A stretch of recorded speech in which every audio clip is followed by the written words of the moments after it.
Welcome to USA Global TV and Radio, where our mission is to provide education, entertainment, hope, and inspiration. USA Global TV and Radio connects you with experts and audiences all around the world every single day to help you succeed in business and to live a richer life. Visit us at usaglobaltv.com to learn about career and life-changing training and mentoring programs like the Listening Mentor. Subscribe to our newsletter to stay informed about our special programs and offers. Discover how you can become a guest on one of our shows or a host or producer of a USA Global TV and Radio show of your very own. That's USA Global TV and Radio, where the doctor is always in.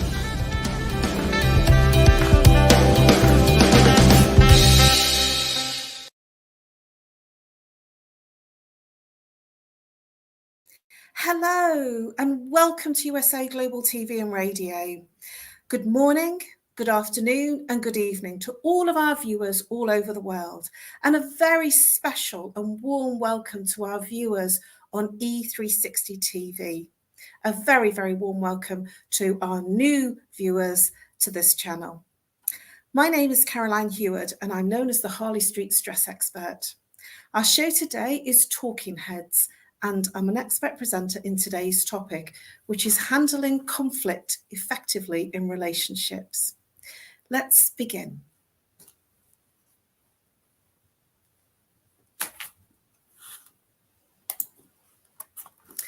I'd like to start off with a quote which I felt was very poignant for this presentation, and it's by Ray Dalio.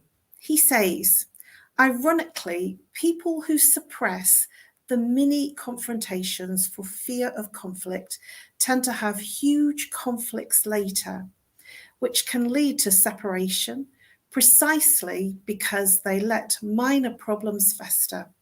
On the other hand, people who address the mini conflicts head on in order to straighten things out tend to have great and lasting relationships." Ray Dalio. I felt that this encompasses a real myriad of things within how we handle conflict in relationships. So this is actually a quote saying it's ideal to handle the mini things, the small things that come up, rather than set them on one side, do nothing, and then it gets over the top in terms of your experience when you finally blow the gasket. Martha Beck, she says, conflict in close relationships is not only inevitable, it's essential. Intimacy connects people who are inevitably different. What I want to do is I want to just look at something that happens in a relationship that I feel is important to look at, because it's not really a conversation that we get into, and yet it's something that happens in most relationships. When somebody is shouting or interrogating or persecuting the other one, or going, "What's going on? Why aren't you doing this? Why aren't you doing that?"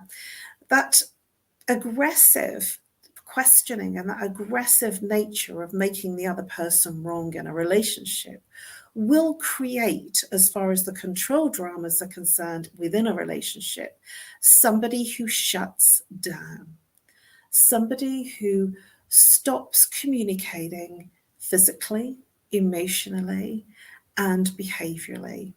And this is known as stonewalling. And this is when somebody has shut down to protect themselves. But what this does, it actually creates more interrogation, more passive aggressive experiences for the person, because it gets the person very angry that they're not being listened to, and they can see they're not being listened to. So they will push for more experience of communication from you. And this stonewalling is a protection mechanism. This protection mechanism is so that you don't suffer so that you don't feel the attacks, whether they be physical, emotional, mental, or behavioural. Nobody wants to feel that they're wrong or being interrogated. And when somebody is in a relationship, that they're always wronged, they're always feeling that they haven't said the right thing, and essentially walking on eggshells. When they're not feeling comfortable to be themselves, when they're not feeling comfortable to communicate to their partner, their friend, in a way that makes them feel comfortable to express their true self, their true authentic feelings and emotions and thoughts. And when a person feels like that, they shut down and stonewall the other person. Now, when this happens, it doesn't create a very good environment for that conflict situation, for making it be making it effective to have that conflict resolution happening within your relationship. And it only creates more conflict. So it's, even though it is a protection mechanism, and many people do this, even I have done a stonewalling experience where it's to stop somebody getting in to hurt you. And so you shut down the feelings and emotions, and you almost become disconnected to yourself, to the relationship, and to your environment. And you become less of you, and you'll almost feel like you're walking around in autopilot, treading on eggshells, making sure that you're not upsetting the other person in any way, and not really being your true self. And is that living or is that existing? This is one of the strategies that happens for people that are in difficult relationships. And somebody who is shouting, asking questions, being very aggressive, will create somebody that stonewalls, that retreats into themselves or into their cave. So what I want to look at now, which is the topic of our presentation today, is how to resolve conflict resolution in a relationship that's causing you some challenges. I've just looked at one aspect of how we would protect ourselves when we are feeling an intensity of conflict within a relationship, by not being there, by not allowing the person to get in. This will work for a small period of time, but it's not a great strategy going forward. So in looking at how to resolve relationship conflict effectively, I want to look at what we focus on in the relationship. If you are focused on all the things he or she does that are wrong, you don't do this, you don't do that, you don't put the top on the toothpaste, you don't close the seat of the toilet when you've finished, you don't close the door, you leave all the doors open, you leave all the lights on, you don't love me, you don't honour me, you don't think of me, you're doing, whatever it is, when you're focused on all those negative things, have a guess what? You will create more of what you're focused on. And so when you are focused on what's wrong and what's not working, you will get more of what you are thinking about. And this is a frequency. And so if you are focused on good things, the good things that you want, and to move into a state of focusing on the good things that you want within your relationship and focusing on what is good in the relationship will bring more of those things into your life within your relationship. And there will be less conflict. And this is looking at, rather than being in the resolution, actually circumventing the conflict to start off with. When we do this, we actually present opportunity rather than conflict, because when you're focused on the positives and what's good about the relationship and what you enjoy about the relationship, find something, even if it's a difficult relationship, find something that's good, because when your energy shifts focus on what's good in the relationship, you get more of what's good. And then in that frequency of a higher vibration and a heart frequency, when you're focused on the positive things of your relationship and your positive internal thoughts and feelings, you then feel different and create more great stuff into your life.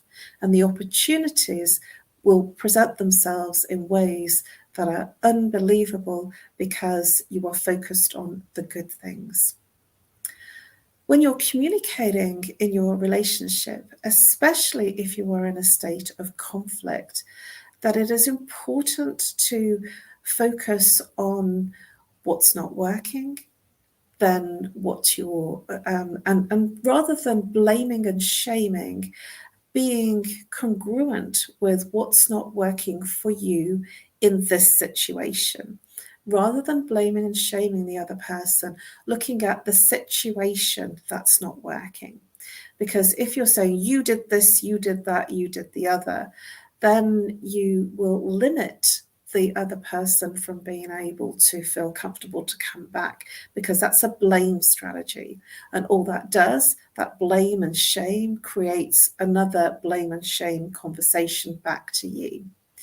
And one of the things I'd recommend is the 5-5-5 rule of communication, where you set a time to speak, to have a conversation about what's not working, and you listen to each other. So the first person speaks for 5 minutes without interruption and expresses, rather than blame and shame, they express how they're thinking and feeling and experiencing of the situation rather than what you did. And they can't make you feel anything. You make you feel what you feel because of the way that you respond. And so this is where you take communication to an entirely different level. Allow the first person to speak without interruption and listen to what they have to say. And then when it's your turn, in 5 minutes, express what you think about the situation that's not working without interruption from the other person. And then in the final 5 minutes, that you come together to look at how you can compromise. Now you've heard both sides of the conflict. And this is a very comfortable way to find resolution effectively, quickly, without the blame and shame. If you move into blame and shame, it becomes a tennis match. One person says one thing that's not good to the other person, and the other person follows it up with something else. So nothing happens in that space apart from a deeper entrenching of conflict, which becomes irreversibly unresolvable. Also, invite some humor. There's many a joke that is a real truism, and much can be resolved in humor. If you use humor to explain or to communicate what's going on about the situation, it will far more be more effective than the blame and shame game. And so if you do say something like, if you have a problem about the toilet seat being up, you might say something like, I'm gonna buy some landing lights so you remember to put the toilet seat down. And although it sounds, sort of rather farcical, it can create a different feeling in the person and maybe some laughter. Also, acceptance. We're not always good all of the time in everything we do. That is a fact. So when you accept that the situation is not working, and remember, it's a situation or an experience or an event, not the other person. It's always about our response. It is 80%, 90% of what we respond, how we respond, versus 10% of what the problem is. So this is where we gain all of the control and all of the responsibility to be able to change things. So if you move into a place of acceptance to each other that this situation isn't working, this response isn't working, this this experience isn't working for you or for the other person in the relationship, you have a place to move forward for effective resolution. Moving into a place of forgiveness, because it might be that you said something or they said something in the heat of the moment. It might be because we're all normal, we're all human, and we have our humanness to decide on how we respond effectively. And because we're human, we do fly off the handle sometimes or say something that we didn't mean to say because we're in a space of trauma or we're in a space of sadness or anger. Nobody, because we're human, can get it right all of the time. And because we're human, we can step into a place of forgiveness. Not just for the other person. It's not a I forgive you, but it's a forgiveness for yourself, a forgiveness for the situation, the way that you've responded.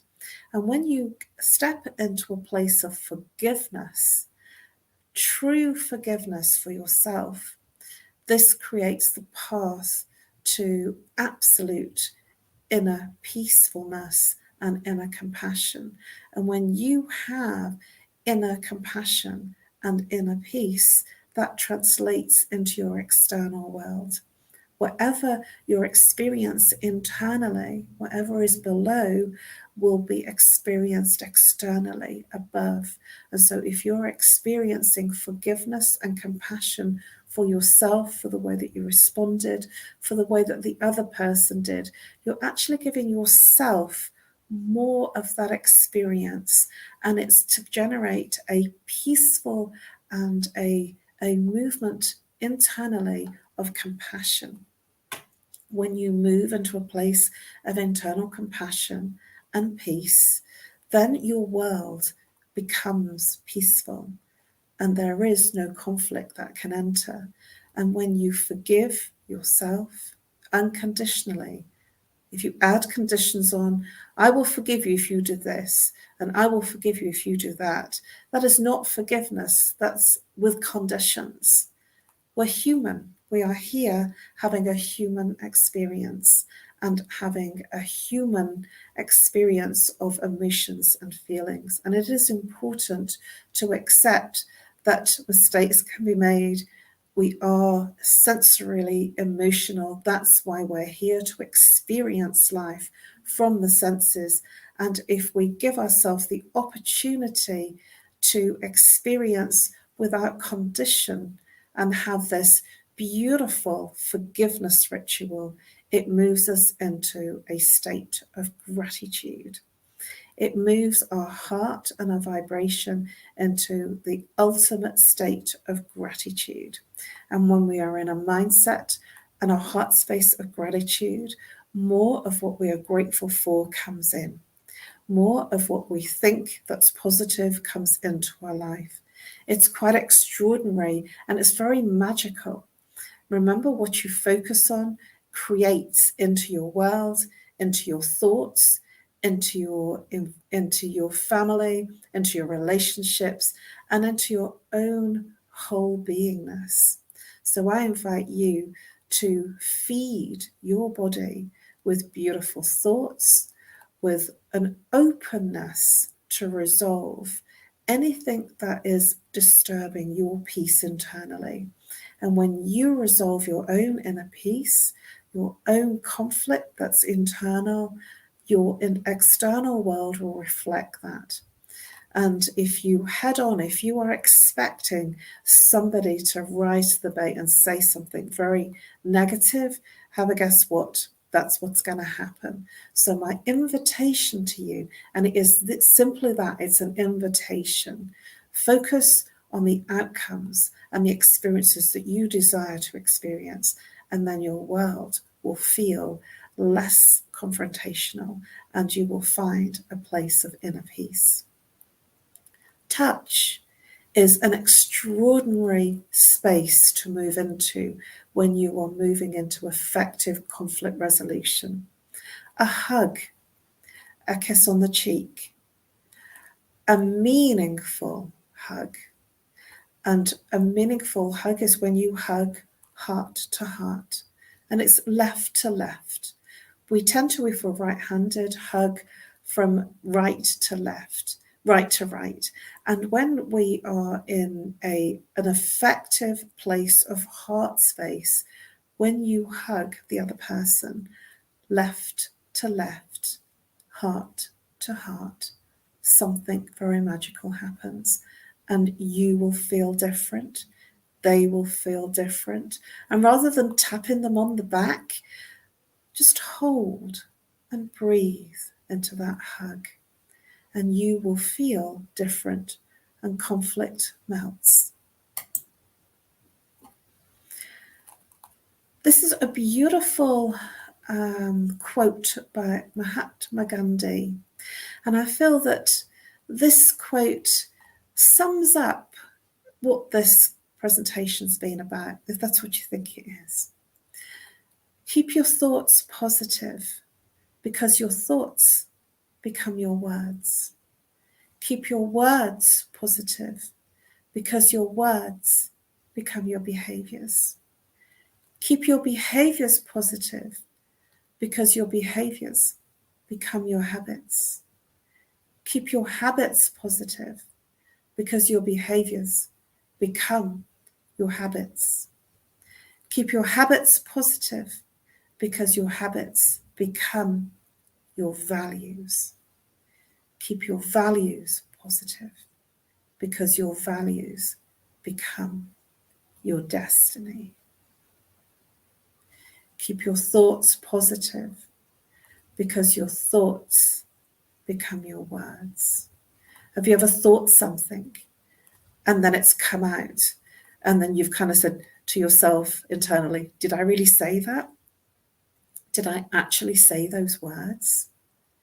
Keep your words positive, because your words become your behaviours. When you're thinking negative things about someone else and about the experience you're going to get, you will generally have a negative experience. Keep your habits positive, because your habits become your values for yourself in the way that you live and portray your life, and for others that are in your surroundings, your family, your friendships, your relationships, your colleagues, your peers. They become part of you. Everything is an extension of you. Keep your values positive, because your values become your destiny. And our destiny is about being in a place of internal peace, being in a place of compassion, love, ultimate gratitude, so that we create a much more peaceful internal world, not only for ourselves, but that extends out to our family, our friends, our peers, and our world. And this is how we create world peace. Thank you, Mahatma Gandhi. Thank you for your attention and your interest. Please subscribe to USA Global TV and Radio. You can find all of our Talking Heads episodes under the playlist Talking Heads. Please do reach out to me if I may be in service to you. If you are suffering with any type of stress, whether it be physical, emotional, mental, behavioural, please do reach out. If you are suffering in a relationship that you are finding difficult to cope with, if you are finding it difficult to find a way out of that conflict, if you are finding it difficult to resolve something and you are living a lie, if you are living on autopilot and existing rather than experiencing from a sensory place, because when you shut down the feelings and emotions and you go into stonewall, it doesn't hurt the other person as much as it hurts you. It is a protection mechanism that is absolutely widely understood and known without even understanding that it is a thing. But the body protects itself by shutting down the feelings and emotions, and this affects you in all aspects of your life. Please reach out to me so that I can be of service to you, to help you bust through your stress. I offer a free Zoom, Skype, Messenger, audio, video, or call consultation. I offer you one symptom to break through your stress. I offer a program of 8 sessions and a follow-up to help you break through your relationship issues or any of your anger or stress-related issues that you have within your life. You can find me on No More Stress at live.co.uk or call me if you're international +44. If you're local, 07523 120 189. I look forward to being in service to you and helping you transform your relationships so that you live in a more peaceful, harmonious way.